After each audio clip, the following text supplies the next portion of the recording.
Hello everyone, welcome to our live. Alright, kamusta kayo? At ngayon ay tayo ulit ay magbabasa ng salita ng Panginoon. At nawa ay okay po kayo. Alright. And kahapon ang ating binasa ay sa Matthew chapter 25 verse 31 or chapter 26 verse 1 hanggang 4. Okay? Or Matthew chapter 25 verse 31 to 45. Okay? So ngayon naman, ating babasahin ay nasa chapter 26 na tayo. Alright? So, malayo-layo pa tayo. Tagal pa tayong matapos. Okay? Pero, kahit matagal tayong matapos, kasi ang Revelation 2 ay unti-unti tayong natututo sa biyaya ng Panginoon. Alright, so simulan natin dito sa verse 1 sa chapter 26 verse 1 okay, hanggang 4 lang ito. Okay, simple lang ito pero matayong matutunan. Sabi ito, okay, ang title nga pala ng ating babasahin ngayon ay nagbalak sila ng masama laban kay Jesus.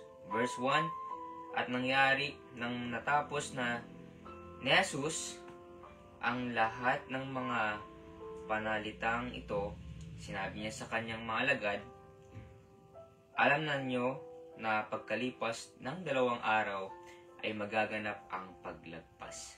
At ang anak ng tao ay ipakakanulo upang ipako sa krus. Sinabi niya sa kanyang mga disciple, sinabi ng Diyos, na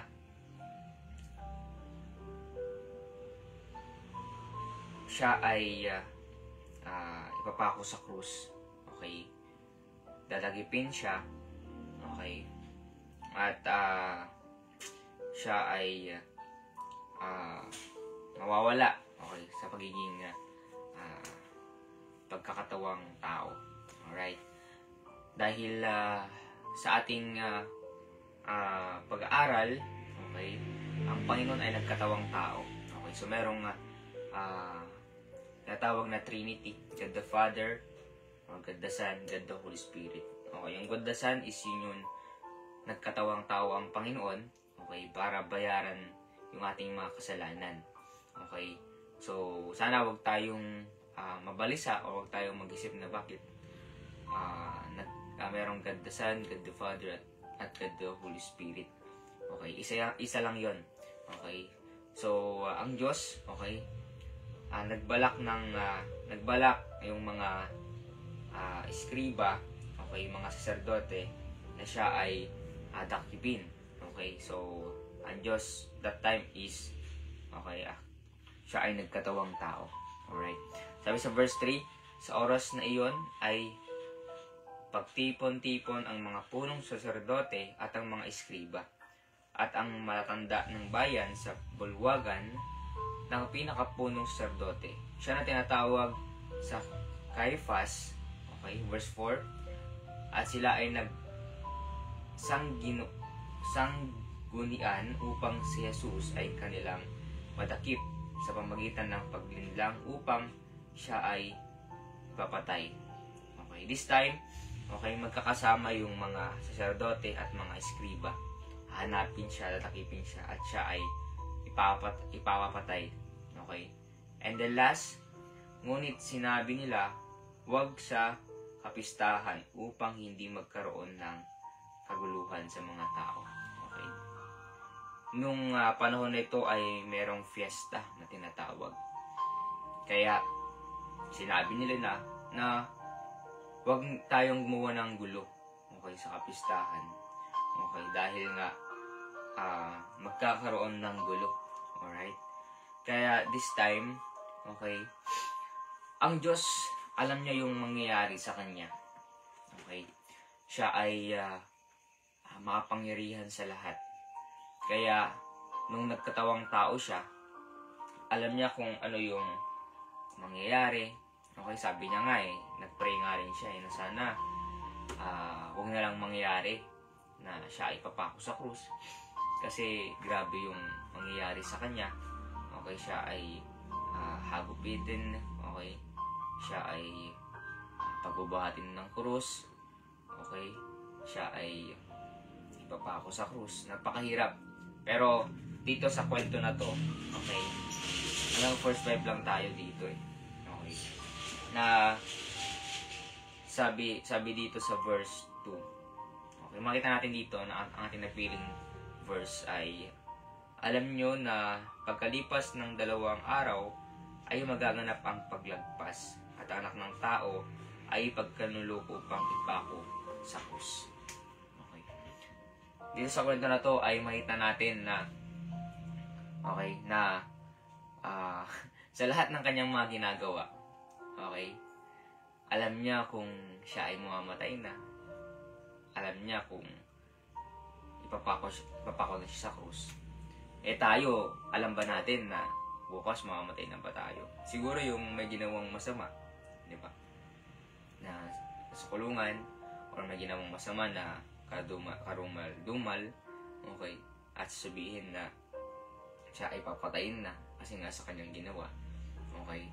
Pero ang Diyos, alam niya kung anong mangyayari bukas. Okay? Kaya nga tayo, kung hindi pa tayo ligtas, okay, hindi na alam kung saan tayo pupunta pag namatay tayo, okay, mahirap yun. Okay? At sa kwento, ang Diyos ay ipapako sa krus. Okay?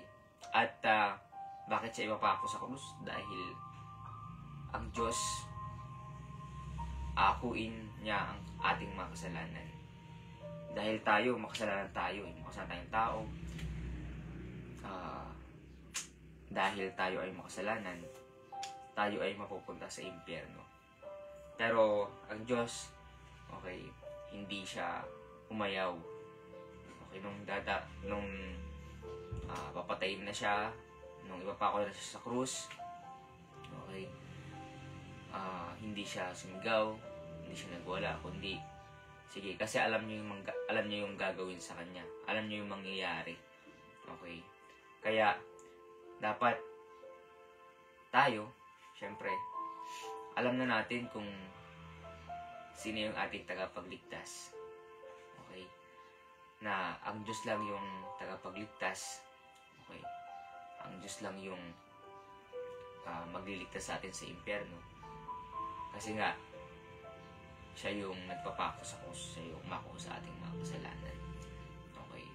At nung time na to, okay, nalungkot syempre yung mga disipulo ng Panginoon, mga alagad ng Panginoon. Okay. At nag-last supper pa nga sila that time. Okay. Pero my point is, ang Diyos alam niya yung time, alam niya yung mangyayari bukas. Okay? Alam niya yung mangyayari sa atin. Okay? At hindi siya yung Diyos na hindi niya alam yung gagawin niya. Actually, yung plano natin alam niya rin eh. Okay? Kung yung mga plano ng saserdote at mga eskriba na siya ay tatakipin, alam niya kung siya ba ay tatakipin na, anong oras, alam niya. Okay, dahil nga Diyos ang Panginoon, makapangyarihan, King of King, Lord of Lords. Okay, nasa kanya na lahat kasi nga siya ay makapangyarihan, siya ay Panginoon. Kaya nung time na to, hindi siya nababalisa. Okay, hindi siya natakot na baka mangyari sa kanya. Aware lang siya. Kaya nga tayo, kung tayo ay walang pananampalataya sa Panginoon, hindi natin alam kung saan tayo ay pupunta pag namatay. Mahirap yun. Kasi hindi natin alam eh. Blinded yung ating mata. Blinded yung ating hindi natin alam eh. Hindi natin alam kung saan tayo pupunta. Pero dahil merong Bible, okay, malalaman natin dito, okay, kung ano yung katotohanan at ano yung pamumuhay, okay, natin na dapat sa pagiging tao, pagiging Kristiyano. Okay. Kaya, nawa ay kapag tayo hindi natin alam kung saan tayo mapupunta pag namatay tayo, mahirap. Kung di mo alam, basic lang. Tanggapin mo ang Panginoon bilang tagapagligtas at magsisi ka sa mga kasalanan. Kaya, kapag alam na natin, okay, hindi na tayo mababalisa. Kaya, magpray tayo sa Panginoon, yung ating plano, okay. Sa gabi, actually, pag may gagawin ako, kada kinabukasan, sa gabi, nagpipray na, nagsusulat ako, yung aking mga plano, tapos, pagpipray ko sa Panginoon, kinukumit ko sa Panginoon, Panginoon, ito po yung plano ko, ito po yung gagawin ko.